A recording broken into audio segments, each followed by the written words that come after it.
Smart and legal guidance. Download the application now. नमस्कार दोस्तों, अभी हरियाणा जो हमारा एग्जाम होने वाला है, हरियाणा एडीए का, हरियाणा असिस्टेंट डिस्ट्रिक्ट प्रोसिक्यूटर का एग्जाम होने वाला है, एडीए।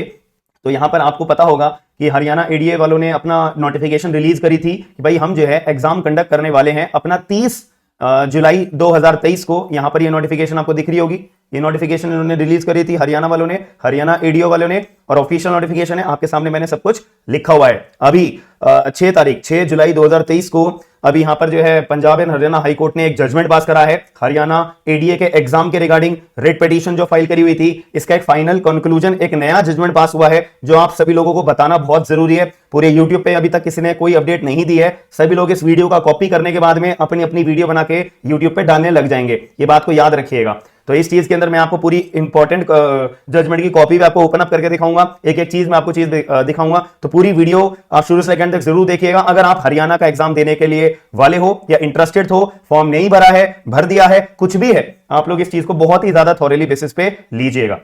तो ये मैंने आपको ऑफिशियल नोटिफिकेशन दिखा दी थी, तो यहां पर ये ऑफिशियल नोटिफिकेशन आई थी। अब यहां पर क्या हुआ था, फिर हरियाणा वालों ने ना अपना एक सिलेबस के बारे में आपको ये अपडेट दी थी कि भाई हम जो है ना ये सिलेबस लेकर आ रहे हैं। ये हरियाणा वालों ने अपनी नोटिफिकेशन दी थी, अनाउंसमेंट दी थी कि हम जो है 2 स्टेजेस, मतलब 3 स्टेजेस में एग्जाम कंडक्ट करवाएंगे, एक तो प्रीलिम्स और एक मेंस और एक अपना इंटरव्यू। जो बच्चा अपना ये तीनों स्टेजेस अपनी पूरी कर लेगा, कंप्लीट कर लेगा, क्लियर कर लेगा, उसको हम ऑफिशियली हरियाणा एडीए की पोस्ट दे देंगे। ये इतनी सी बात थी। अब यहाँ पे सिलेबस के अंदर अगर हम पहचाने तो सिलेबस के अंदर हमने क्या क्या सीखा था। यहाँ पे जो है ये सिलेबस था अपना, ये प्रीलिम्स का एग्जाम जो है आपका, ये 100 नंबर के 100 क्वेश्चन आपसे पूछे जाएंगे, ठीक है, एमसीक्यू के। इसमें से 80% क्वेश्चन आपके लॉ के होंगे, CPC, evidence, contract, partnership, sales of goods, ये सब सब्जेक्ट्स आपसे पूछे जाएंगे। 80 नंबर का आपका पेपर होगा, 100 नंबर का पेपर होगा, 80 क्वेश्चन लॉ के होंगे। बाकी आपके जनरल अवेयरनेस, रीजनिंग, एप्टीट्यूड वाले क्वेश्चन ये सारे के सारे पूछे जाएंगे। फिर जब आप अगर ये प्रीलिम्स का एग्जाम अपना क्लियर कर लोगे, फिर आपसे बोला गया था ये देखो 100 मार्क्स का पेपर होगा ना, यहाँ पे लिखा हुआ भी है, ये 100 मार्क्स का पेपर होगा, 2 घंटे का पेपर होगा। हर एक क्वेश्चन जो है अपना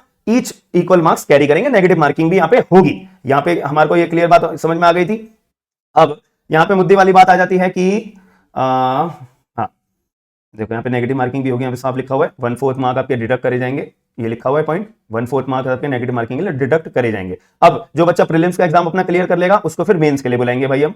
अब मेंस के लिए कोई नेगेटिव मार्किंग वगैरह कुछ होती नहीं है, मेंस में जो आप लिख के आओगे उतने नंबर मिलेंगे। मेंस के लिए ये सब्जेक्ट से सारे के सारे ये आपको स्क्रीन के ऊपर दिख रहे होंगे, ठीक है। 150 मार्क्स का आपका टोटल पेपर होगा, सब्जेक्टिव पेपर होगा, ठीक है। और इसमें आपको मिनिमम 35% तो मार्क्स सिक्योर करने ही करने हैं, एक अपने ऊपर टैग लेने के लिए कि भैया मैं एग्जाम में पास हो गया हूं, ठीक है। और सबसे बड़ी बात एक ये दिक्कत वाली थी कि ये जो पेपर आपका सब्जेक्टिव है ना, और यहां पे लिखा हुआ है, ये देखो ये पॉइंट दिख रहा है आपको, ये वाला सी पॉइंट, कि जो क्वेश्चन पेपर होगा और जो आपको आंसर्स करने होंगे वो केवल इंग्लिश लैंग्वेज में आपको पेपर देखने को मिलेगा, और आंसर्स भी आपको इंग्लिश में ही करने पड़ेंगे। ऐसा थोड़े ना क्वेश्चन पेपर इंग्लिश में दे रहे हैं, आंसर आप हिंदी में लिख रहे हो। इसका मतलब यह है कि आपको केवल और केवल इंग्लिश के अंदर ही पेपर देने का अधिकार है। अगर आप इंग्लिश आपको नहीं आती है, इंग्लिश लिखना नहीं आता है, तो आप फॉर्म भरना आपका बेकार रहेगा, क्योंकि आपको इंग्लिश में ही पेपर देना होगा। अब ये पॉइंट के रिगार्डिंग ना यहां पर पंजाब एंड हरियाणा हाईकोर्ट के आगे रिट फाइल करी हुई थी, ठीक है, कि जैसा ये तो गलत बात है। पहले रिट फाइल करी गई थी कि जो ये स्कीम निकाली है ना हरियाणा एडीए वालों ने एग्जाम पैटर्न की, कि पहले प्रीलिम्स होगा, फिर मेंस होगा, फिर इंटरव्यू होगा, इसको हटाया जाए कि केवल इंटरव्यू, केवल प्रीलिम्स लो या इंटरव्यू लो या मेंस लो या इंटरव्यू लो, या नया स्कीम लेकर आओ। ये तो जुडिशरी जैसी कर दी।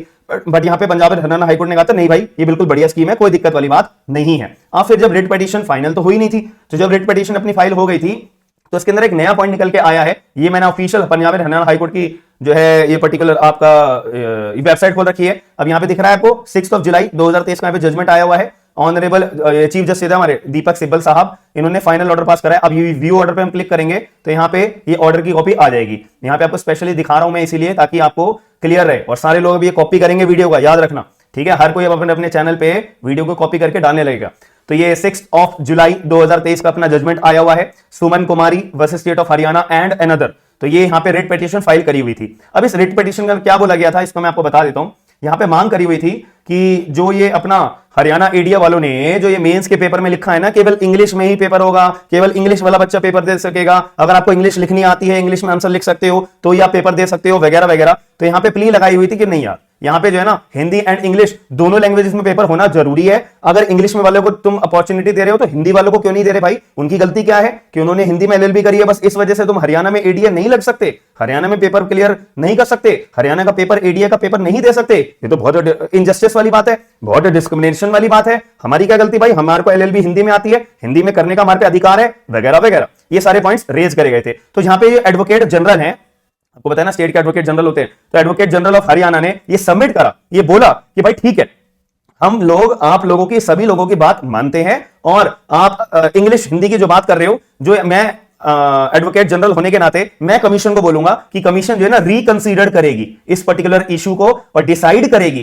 कि भाई एग्जाम इंग्लिश में होना चाहिए या इंग्लिश हिंदी दोनों में होना चाहिए। कमीशन को मैं बोलूंगा, वो जब केस खत्म हो जाएगा मैं कमीशन को ये बोलूंगा कि हाँ वो रिकंसीडर करेगी अपनी इस नोटिफिकेशन जो ये जारी करी है इनके द्वारा। बात खत्म हो जाती है। तब तक के लिए ये जो एग्जामिनेशन है ना हरियाणा एडीए का, ये होल्ड पे डाला गया है। अब ये होल्ड पे डालने का मतलब है कि स्टे लगाया है, या फिर होल्ड पे डालने का मतलब है कि स्क्रीनिंग टेस्ट तो आपका 30 जुलाई 2023 को ही होगा। अब जब मेंस के बारी आएगी तो मेंस के अंदर ये नई नोटिफिकेशन निकाल सकते हैं कि भैया एग्जाम जो है हरियाणा एडीए का इंग्लिश और हिंदी दोनों में होगा। लेकिन यहां पे एक और कंफ्यूजन आ जाती है कि जो बच्चों ने ये एडवर्टाइजमेंट देखने के बाद में केवल इंग्लिश लैंग्वेज में पेपर दे सकते हो आप, इस वजह से हिंदी वालों ने तो फॉर्म भरा नहीं होगा, उनके साथ तो इनजस्टिस होगा कि भाई उनके तो तुमने फॉर्म तो वो भर नहीं पाए थे जब तुमने नोटिफिकेशन में लिख दिया था।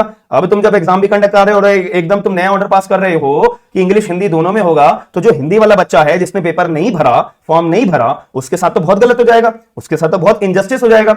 तो यहां पे होल्ड पे डालने का ऑर्डर पास हो गया है और यहां पे जो ये रेड पिटीशन है इसको पंजाब और हरियाणा हाईकोर्ट ने डिस्पोज ऑफ कर दिया है। पंजाब और हरियाणा हाईकोर्ट ने क्लियर बोल दिया भाई देखो हम तो डिस्पोज ऑफ कर रहे हैं। और यहां पे अब ये हरियाणा की जो ये कमीशन है ना एडीए, जिन्होंने नोटिफिकेशन निकालते हैं public service commission, Haryana public service commission, ये अब अपना दिमाग लगाए कि नया नोटिफिकेशन निकालनी है, दोबारा फॉर्म निकालना है जिसमें लिखा हो कि एग्जाम जो है हिंदी इंग्लिश दोनों में होगा। हिंदी वाला बच्चा भी पेपर फॉर्म भर सकता है, इंग्लिश वाला बच्चा भी फॉर्म भर सकता है, या फिर कुछ नया कुछ ये लेकर आएंगे। अभी ऐसा मैंने पब्लिक सर्विस कमीशन की ऑफिशियल वेबसाइट हरियाणा की चेक करी थी, अभी कुछ भी इन्होंने जो है नोटिफिकेशन रिलीज नहीं करी हुई है। मेरे हिसाब से यहाँ पे भी कामकाज चल रहा होगा, या तो नया नोटिफिकेशन रिलीज करने का, या तो नई अपडेट बनाने का, या तो जो प्रीलिम्स का एग्जाम की डेट जो इन्होंने फिक्स करके रखी हुई है 30 जुलाई 2023 को, इसको पोस्टपोन करने का या नहीं पोस्टपोन करने का, या नया नोटिफिकेशन निकालने का। क्या होगा क्या नहीं होगा ये अभी हरियाणा पब्लिक सर्विस कमीशन जो है वो अभी डिसाइड करेगी। अभी मैंने आपको करंटली ये बिल्कुल क्लियर कट में पंजाब और हरियाणा हाईकोर्ट ने जो भी रिलीफ ग्रांट करी है, जो जजमेंट पास करा है, इसका मैंने क्लियर इमेज आपके सामने रख दी है। अब आप लोग जो तैयारी कर रहे हो शांत मत हो जाना, आपको अपनी तैयारी करते रहनी है। हो सकता है कि अगर ये कमीशन ये नोटिफिकेशन निकाल दे कि भैया देखो पेपर तो 30 तारीख को होगा, जिन बच्चों ने फॉर्म नहीं भरा हिंदी वालों ने, भाई उनको छोड़ो, उनका फॉर्म उन्होंने फॉर्म नहीं भरा छोड़ो उनको। अब हम जो है अपना प्रीलिम्स का पेपर तो 30 तारीख को कंडक्ट कराएंगे। अब जब मेंस की बारी आएगी तो आप हिंदी में भी दे सकते हो, इंग्लिश में भी दे सकते हो। ऐसा कुछ अगर कमीशन निकालना चाहे तो निकाल सकती है, बट वो हिंदी वाले फिर रिट फाइल कर सकते हैं कि हमारी क्या गलती है, हमारे साथ तो इनजस्टिस है वगैरह वगैरह। बट अभी अपना मेन फोकस तैयारी पे रखिए। एग्जाम आपका अभी 30 जुलाई 2023 को होगा। अभी कमीशन ने कोई नोटिफिकेशन नहीं निकाली, पोस्टपोन होल्ड वगैरह वगैरह कुछ नहीं निकाला। तो अभी हम अपना दिमाग नहीं लगाते कि भाई एग्जाम हम रोक दिया गया है, ये हो गया है, मेरे को ज्यादा टाइम मिल गया है वगैरह वगैरह। आप ये माइंडसेट बना के रखिए 30 तारीख को ही मेरा पेपर होगा। और जो ये मैंने आपको सिलेबस बताया, ये जो है हमारा, ये सारे सब्जेक्ट्स आएंगे, इसमें ही आपके सारे सब्जेक्ट्स आपको प्रिपेयर करने हैं, ठीक है। और नेगेटिव मार्किंग भी होगी प्रीलिम्स में, मेंस में तो जितना बढ़िया लिख के आओगे उतना ही बेहतर रहेगा, ठीक है। उसी हिसाब से पेपर चलेगा। तो जब तक नोटिफिकेशन नहीं आती है, जब तक हम ये दिमाग में अपना सेट करके दिमाग में रख लेते हैं। और अगर आपने इतनी सारी जानकारी ले ही ली है तो ये चीज की जानकारी से पीछे बिल्कुल मत हटिएगा कि जो लोग लॉ ग्रेजुएट है, लॉ स्टूडेंट्स हैं, ठीक है, जो लॉ स्टूडेंट्स है, लॉ ग्रेजुएट हैं, उनको जो है अपना पर्टिकुलर अगर लीगल ड्राफ्ट चाहिए तो ये 4000 से ज्यादा लीगल ड्राफ्ट मैंने आप लोगों के लिए अपने portal smart and legal guidance की एप्लीकेशन पे अपलोड कर दिए हैं। जिन लोगों को परचेज कर रहे हैं, ये बहुत लिमिटेड टाइम के लिए ऑफर बचा है। 499 रुपीज के अंदर में 4000 लीगल ड्राफ्ट रेडीमेड, 100% एक्यूटेबल एडिटेबल, और 100% आप वर्ड फाइल के अंदर एडिट करो, 100% एक्यूरेट है। आप लोग ये अपना यूज कर सकते हो। केवल 499 रुपीज के अंदर ये आपको